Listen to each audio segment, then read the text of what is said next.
Moun kap goumen pou en haut, c'est lui qui va jamais dire aïe dans lui, c'est Jésus. Moun kap goumen pour en haut, c'est lui qui va jamais dire amen dans lui, c'est Jésus.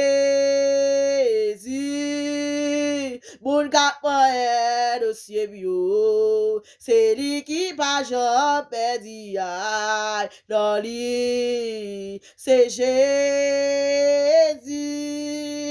Moun kap mette de amen, c'est lui qui va jamais dire amen dans lui, c'est Jésus.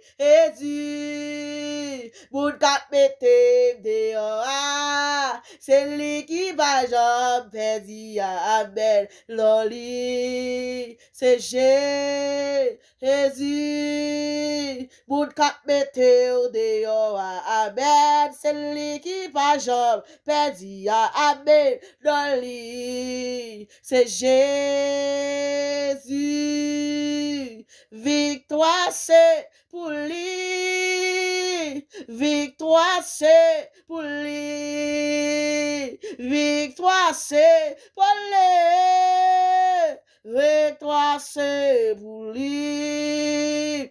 Moun kap mette ou dehors, c'est lui qui va jamais dire amen dans lui, c'est Jésus.